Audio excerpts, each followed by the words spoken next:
the current updates, I did a couple of additional things. Now it should make more overall sense, but it still tries to address general linkage. So what is a link in the metaverse? So to a virtual world or to an experience, but also to parts of it.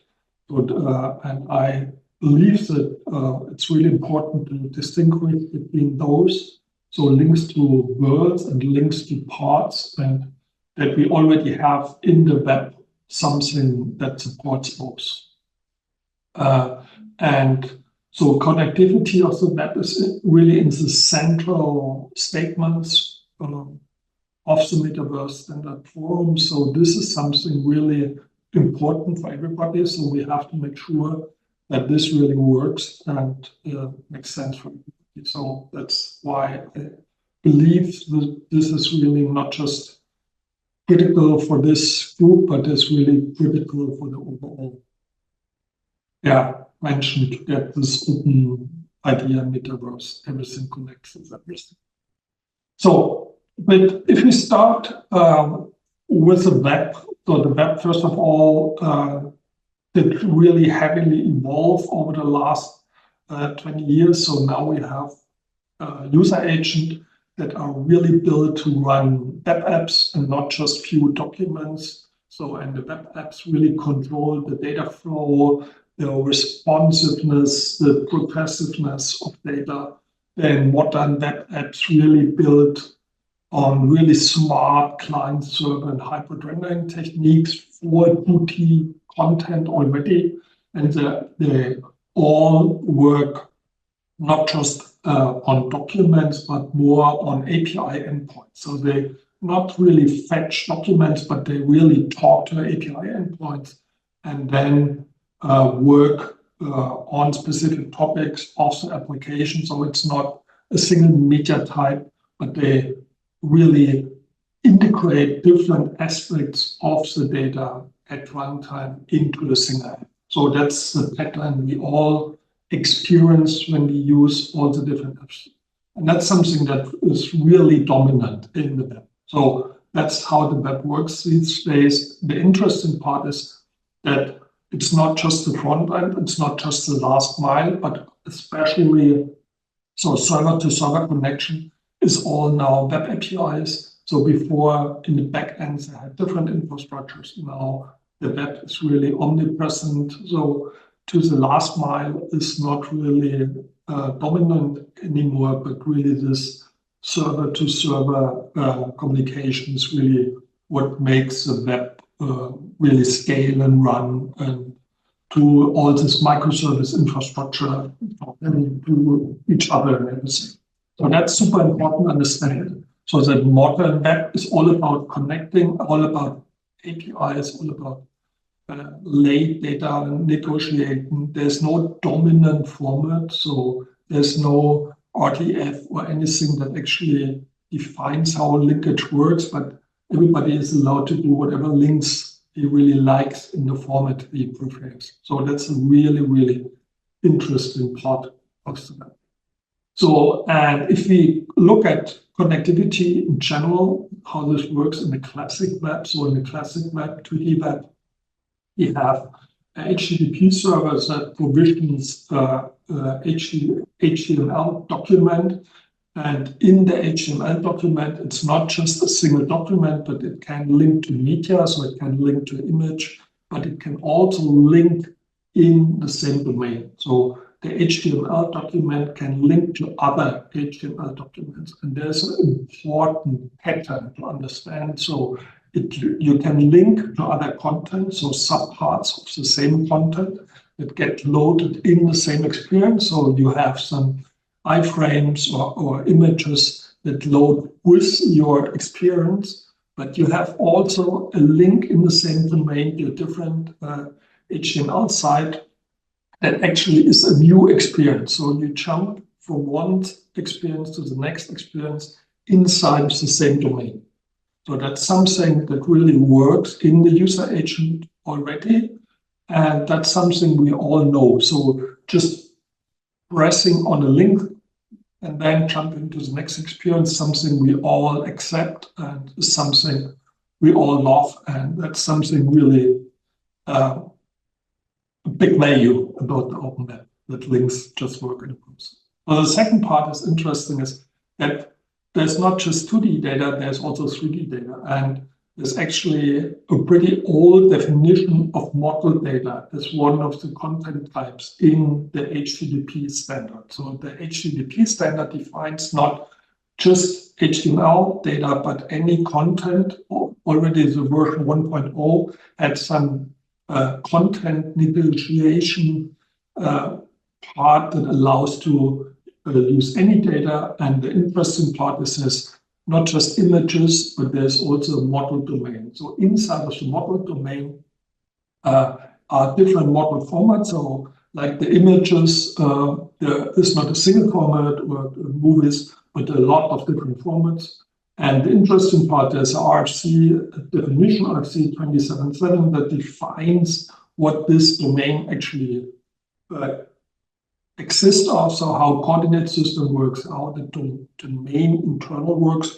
And there's also some definition of linkage, but it's slightly underdefined. But that's also in the standards that we have here.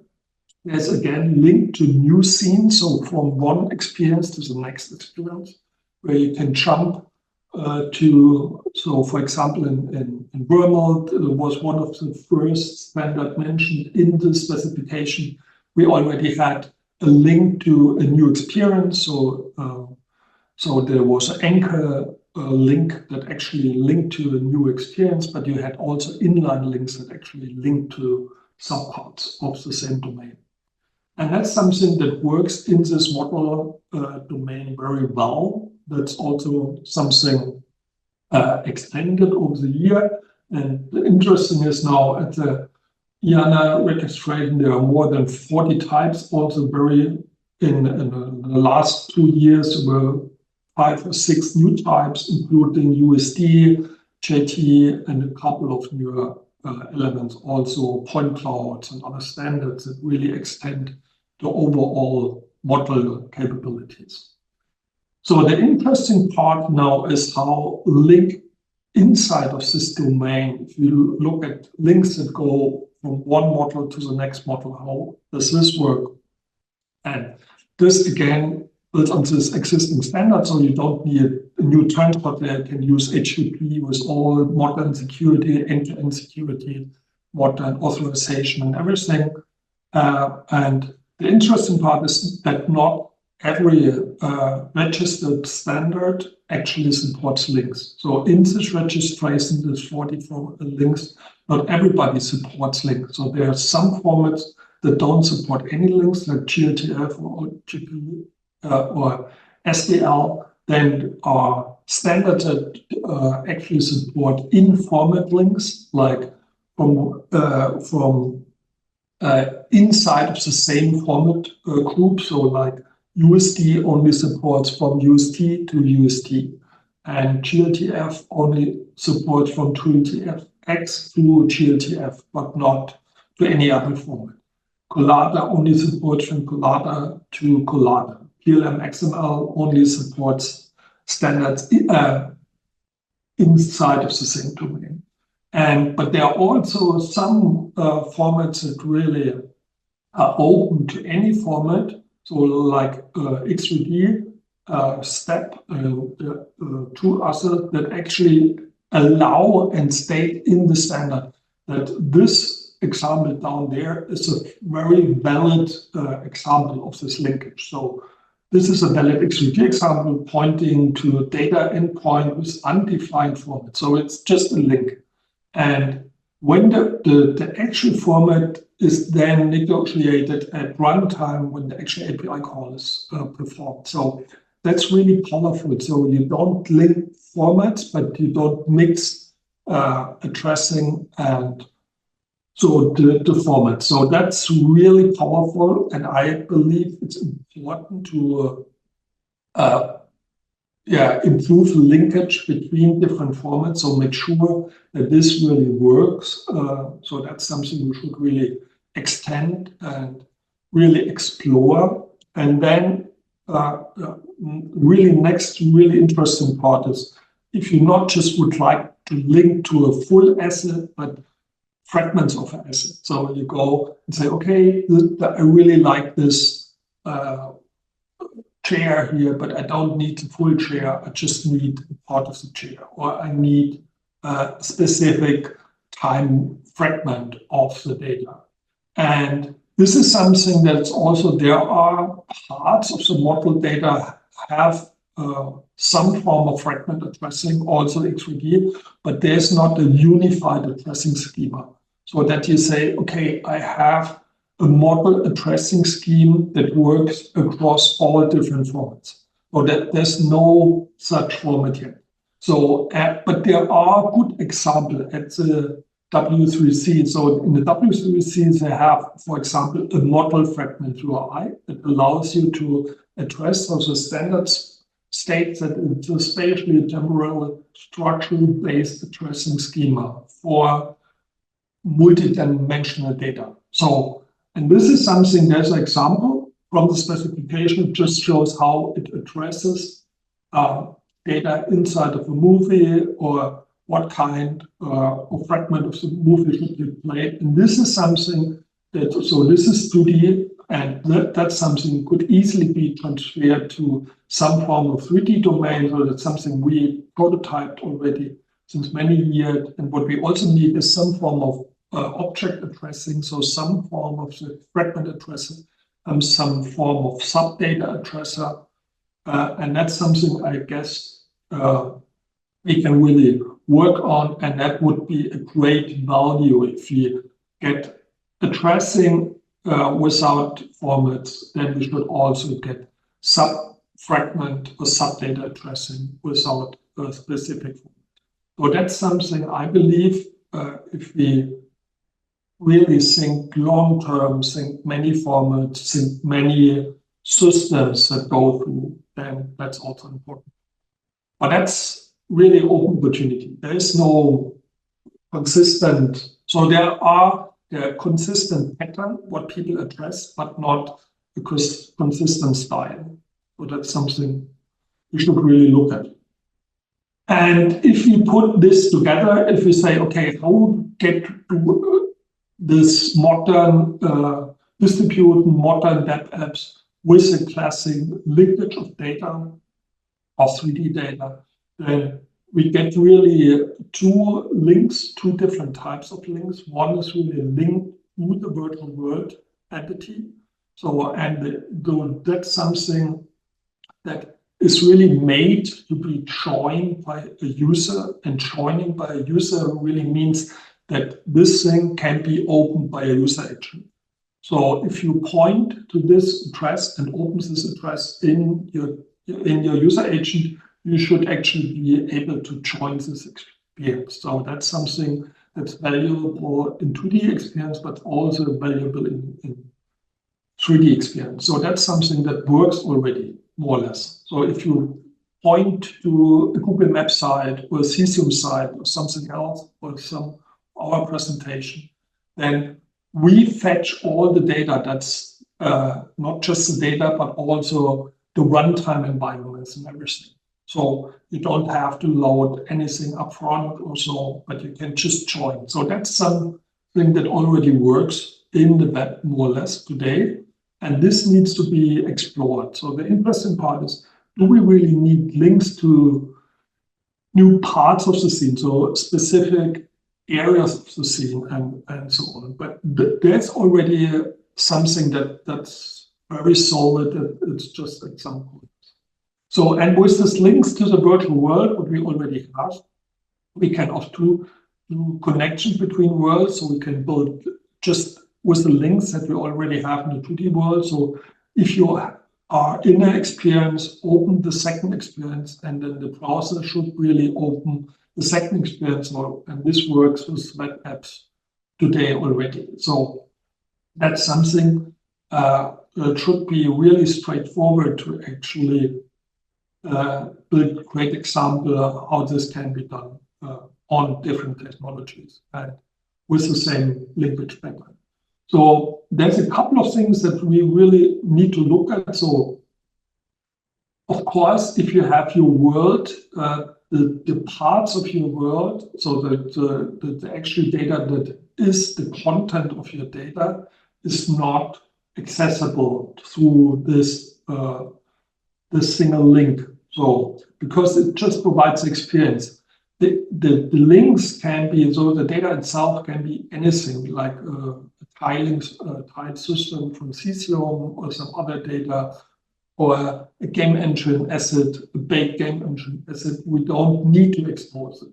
But if you want to use shared data, then you can use the model links again and again with model and fragments. So that's something we have shown here.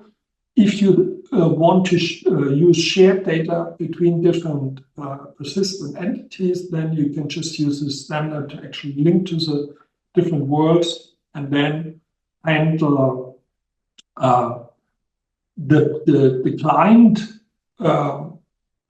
part really in whatever kind of technology you want and need. And that's really, I think, fits very well to the open web, where you really lately decide what kind of framework you use, what kind of delivery strategy you use. So that keeps then the web really open for innovation, open for new technology. So that's something I think works really well in the 2D web, and we have to see how this is transferable in the 3D web. Then with this link to the world, you can, of course, have sub things. You can, the interesting part is, can you produce some form, not just from that you join the world, but that you can do some form of previewing of your world, which can be used in a user agent. So user agent do previews already. So Google can do it, and a couple of others. Can we use this to do 3D portals? Then can we do 2D with the same link in the same style? That's something we need to explore. Look at different use cases. Who needs really portals? What are applications that really need previews in their virtual worlds? So that's not a killer use case. I think linkage is killer. So to link one world to the next one. So you have to a continuous experience, like in the 2D web, in the 3D web, that's important. But previewing and portals is not a must-have for me. Then, of course, what really works nicely with this link is that you can store it in your user agent. You can do a bookmark in the local user agent, or you can use your storage system, or you can share it, send it to your mom or whatever.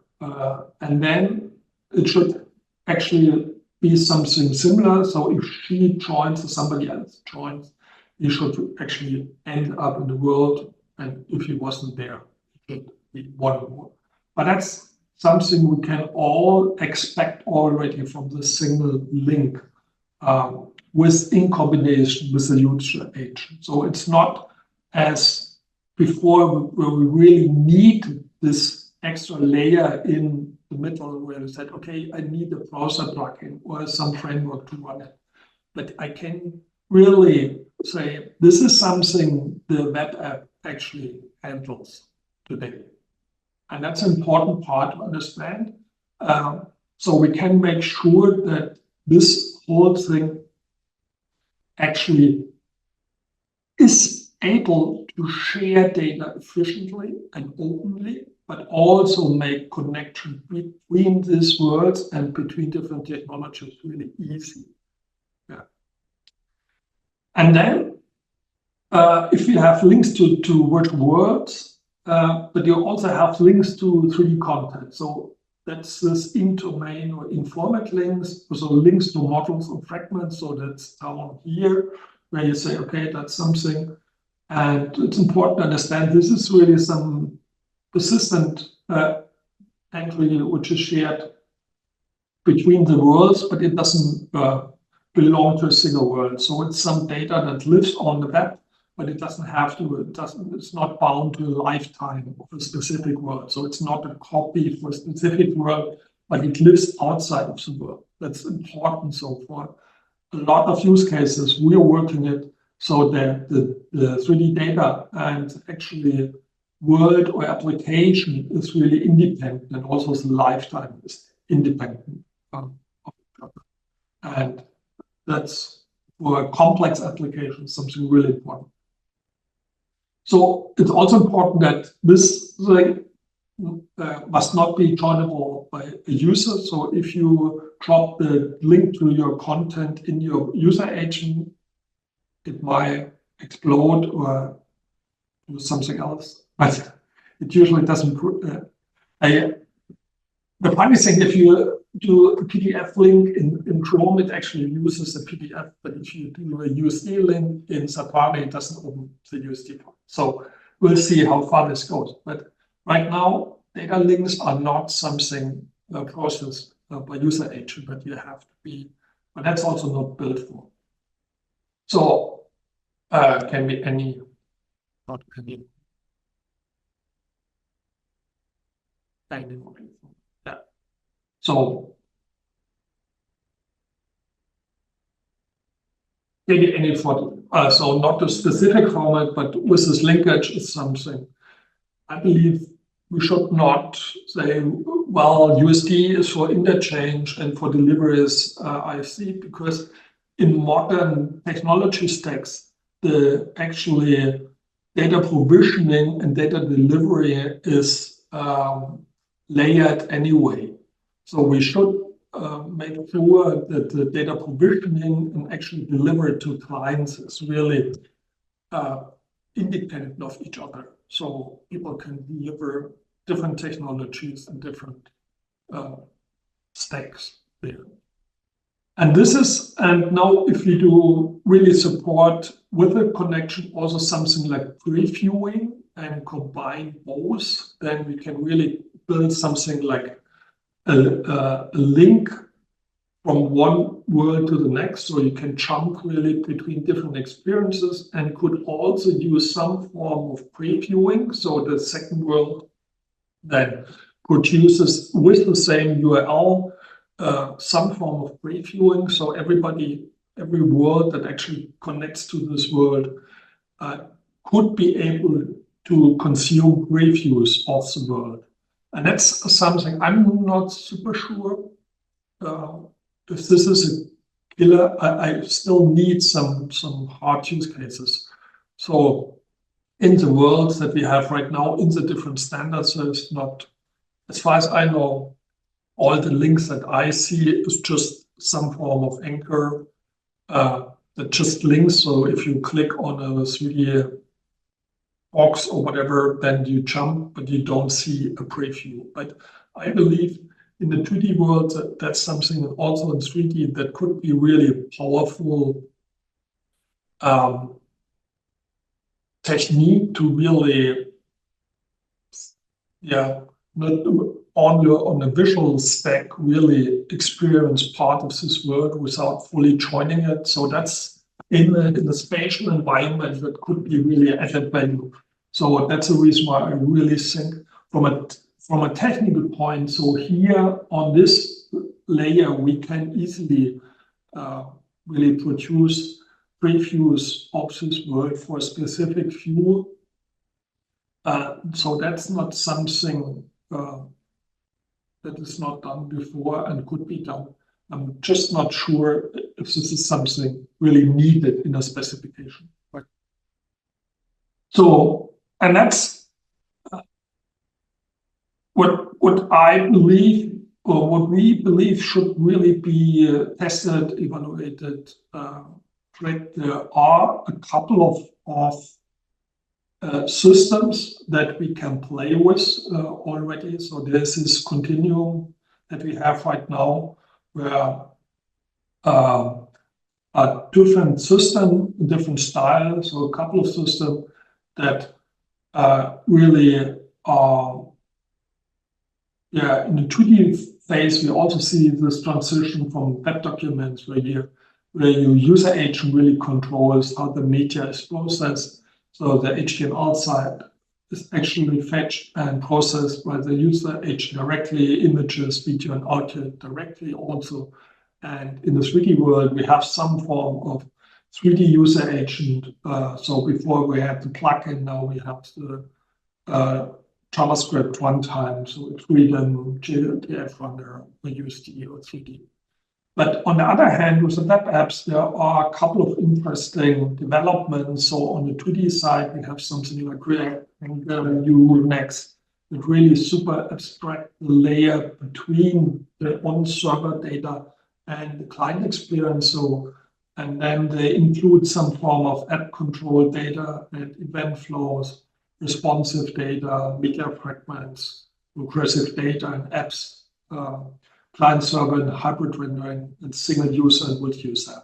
And that's all built in this framework. So it's not something that the user agent provides, but the frameworks provides.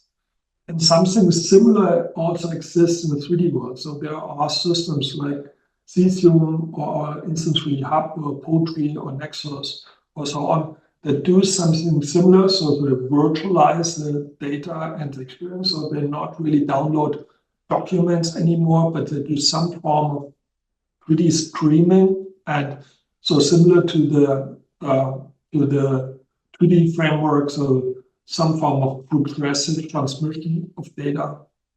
So, and that's something we need really to explore, how this fits together, how we can connect these different styles, and this continues. So there is not one way or the other, but I believe there are use cases for that you say, no, I really want to have full control in my browser. I want to have the full document always in the client. There's no virtualization of the data on the server or anything. But there are also use cases. And for me, it's really to get out there and try what we can do with these different systems already. So to really test, especially so the linkage between virtual world. So build a demo that really just links from a Xfreedom side to a 3JS side and see how this works. Is this something that works on desktop, works on mobile? What is on an immersive device? Use different WebXR apps. So how they handle this transition. Is this something continuous or not right now? And can we make this continuous? And what hinders us right now? And the second one is really that we really look for use cases and use case match that need this additional benefit from previews in portals. So not just links, not just jumping from one world to another and breaking inside. So there's this, really have to see how this works in immersive environments. So in the desktop browser, just get yet another tab, and there are some tricks to control it. So if you stay in full screen or some other stuff, but this is something we just have to document and show how this works. And similar in the 3D world, in an immersive device. So if you have immersive XR or immersive AR device classes in WebXR, so that's something we tested already. And it really depends on what kind of device you use. If you use Quest or use HoloLens and everything. But that's something we really need to demo and test and just play different scenarios. And that I hope maybe we can do test side a couple of things in the wiki, or so that's something that we can also provide. And then really find use cases for this. In the Dassault Metaverse, we have one or two, but that's not, for us, it's not so super important. And the second part is really this linkage of 3D content. One is that we should really talk to W3C if there is some idea to do a refresh on an RFC. I don't know how this is handled. So if this is 20 years old, if you just build a second one and reference, or so how can we include some modernized reference to linkage and interformat connection and everything. And then also this goes into the same direction. Maybe it's even included in the first RC that we reference some form of media fragments UI that can really do then some model fragment that can do sub-addressing and everything.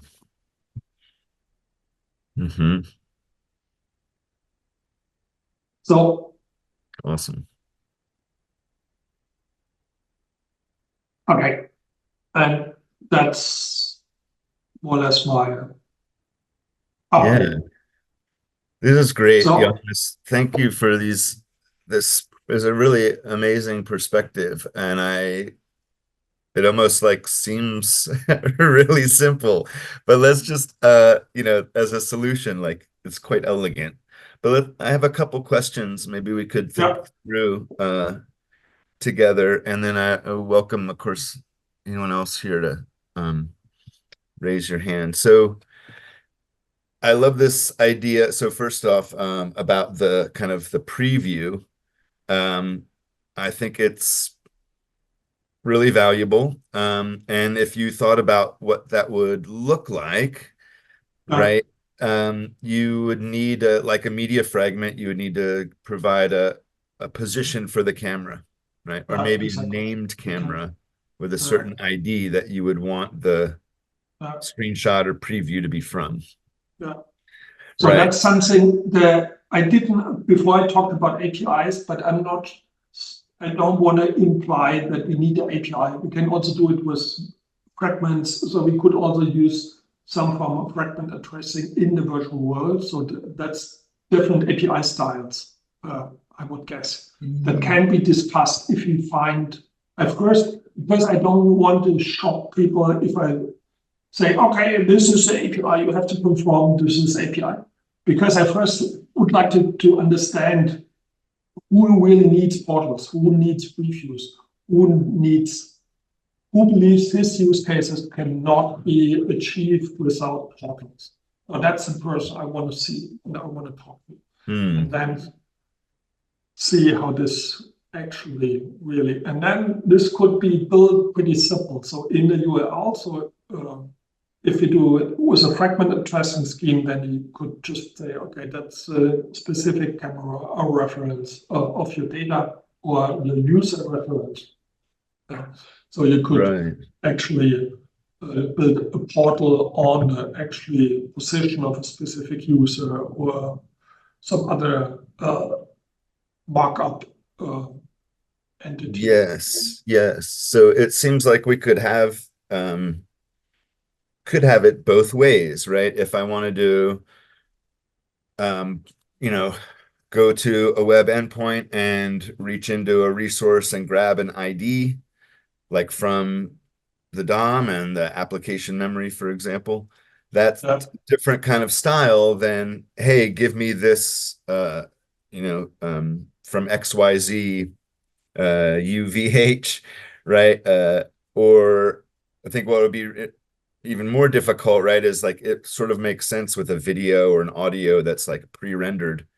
But in a metaverse experience, I don't know how to fast forward to 10 minutes in, right? So the time stamp, I think, is something interesting. We might have to save that for phase 2.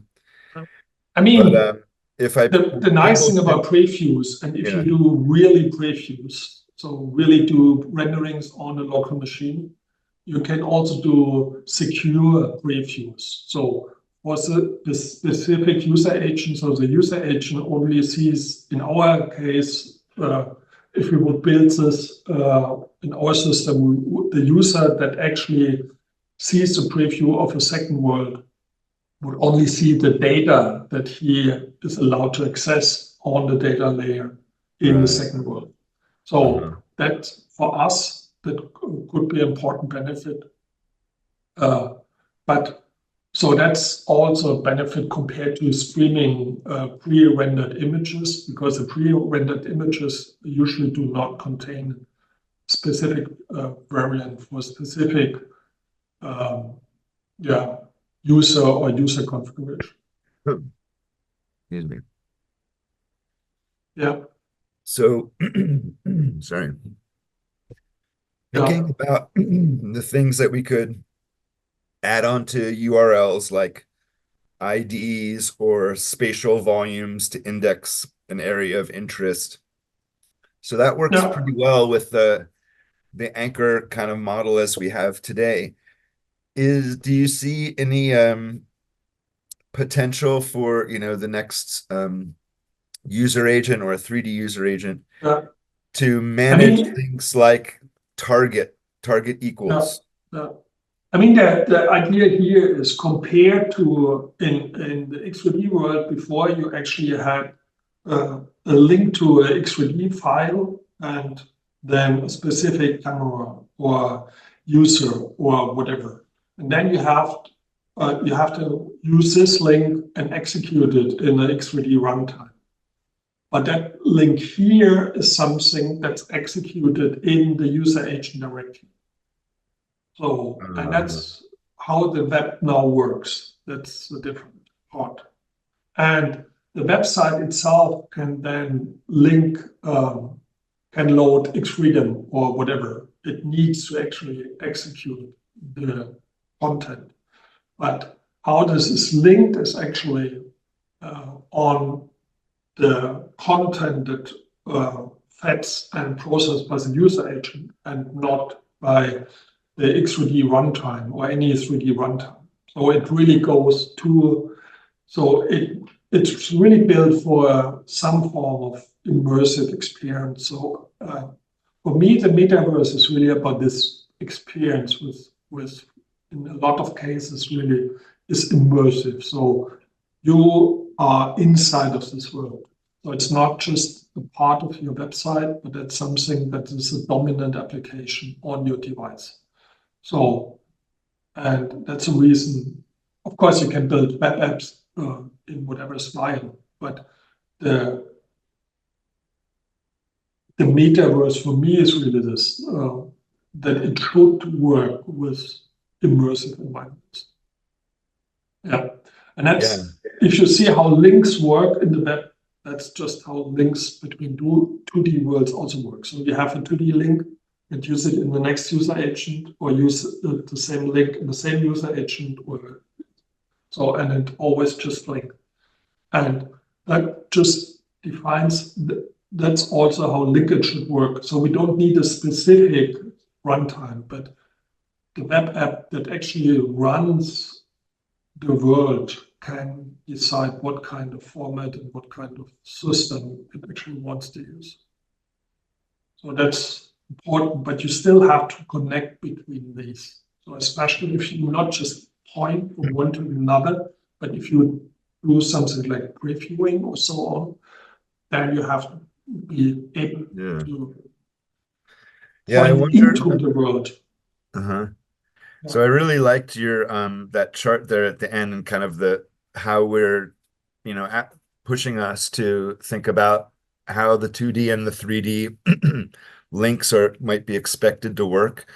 This Bringing in chart, things like on a URL, like a target equals, basically the user agent knows I need to load that in a window with a name, right? Maybe it's the yeah, preview. So we could actually use the existing kind of languages like target yeah, of equals course. Yeah, preview you window, have, right? Or yeah, something yeah. like that. If the server, I don't know, to be honest, I talk to Yeah. people and they say, yeah, Google does it. But if we have something that actually, some language that really defines how previews are actually processed by the client and also provisioned by the server, and that's something we could actually utilize in this point. So we have Yeah. to talk to Google who builds this website preview. So it's something we could include here. Yeah. Okay, awesome.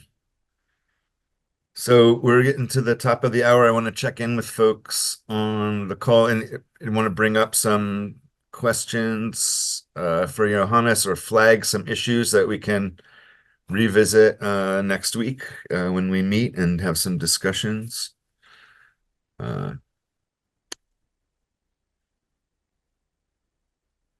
So I'm just making a few notes here.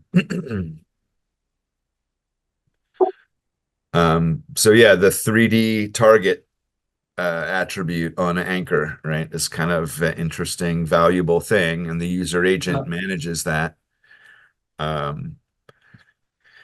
Could be a way to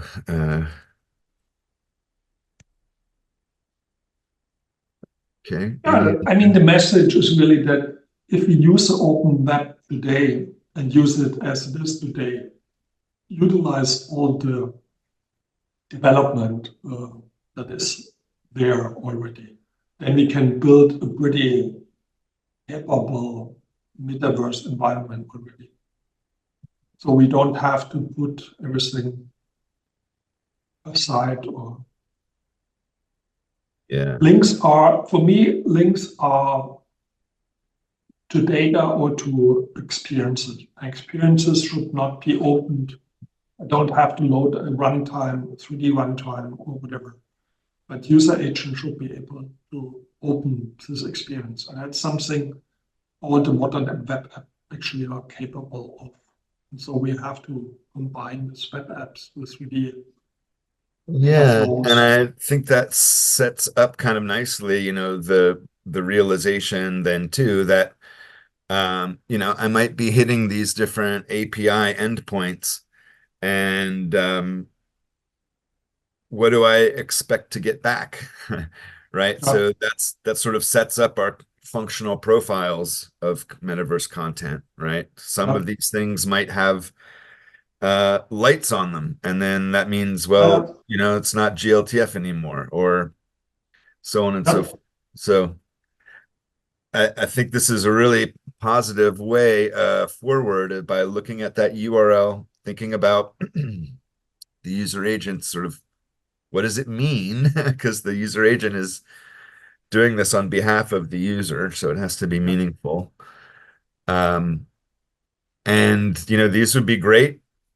I'd love to see some work on some demos for these different ideas, because like you say, a lot of these are possible today.